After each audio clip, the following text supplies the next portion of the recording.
మార్పిడికి ముందు పెద్ద రాజకీయ యుద్ధమే జరిగింది ఆంధ్రప్రదేశ్లో.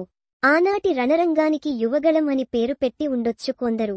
లేదా పార్టీ అధినేత జైల్లో ఉన్నప్పుడు క్యాడర్ చెదిరిపోకుండా ఆనాటి ప్రభుత్వంపై చేసిన పోరాటం కావచ్చు.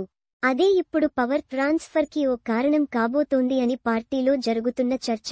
ఇప్పుడు కాకపోతే ఇంకెప్పుడు అంటారో, లేదా ఇప్పుడే ఎందుకు అని అంటారో తెలీదుగాని ఈ మహానాడులో ఏదో ఒక నిర్ణయం అయితే రాబోతోందని చెబుతున్నారు. మహానాడు ప్రతిపక్షంలో ఉన్నప్పుడు ఆగింది లేదు, అధికారంలో ఉన్నప్పుడు మిస్ అయింది లేదు. ప్రతి మహానాడు చరిత్రలోకి ఎక్కేలాగే జరిగింది. ఇప్పుడు జరుగుతున్న మహానాడుకు మాత్రం ఏదో ప్రత్యేకత, ఖచ్చితంగా చరిత్ర గుర్తు పెట్టుకునేలాగే ఉండబోతోందని ఓ చర్చ. ఇంకా సమయం ఉందని చెప్పడం లేదో, ఇంకా సమయం ఉందనుకున్నారో గాని మొత్తానికి something is happening. Mahanadu not just a party meeting. భవిష్యత్ ఎలా ఉండబోతోందో ఊహించి దానికి తగ్గ నిర్ణయాలు తీసుకుని వాటిని ఆ క్షణం నుంచే అమలు చేయడానికి జరిగే ఓ రాజకీయ వేదిక.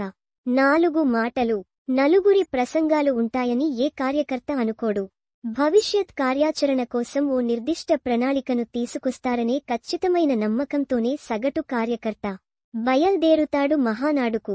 నిజానికి ప్రతి మహానాడు ప్లానింగ్ ఇలాగే ఉంటుంది. మరి ఈసారేంటి ప్రత్యేకత? అదే చెప్పుకోబోతున్నాం. ఒకనాడు 23 లోక్సభ సీట్లు గెలిచి పార్లమెంట్లోనే ప్రధాన ప్రతిపక్షంగా ఓ వెలుగు వెలిగింది తెలుగుదేశం పార్టీ. అలాంటి పార్టీ చరిత్ర చూడని విధంగా అసెంబ్లీలో కేవలం 23 సీట్లకు పడిపోయి ప్రతిపక్ష పాత్ర పోషించింది. ఈ స్థాయిలో అప్ అండ్ డౌన్స్ చూసిన పార్టీ మరొకటి లేదు.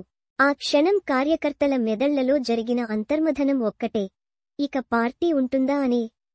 కాకపోతే పార్టీకేం కాదనే ధీమా.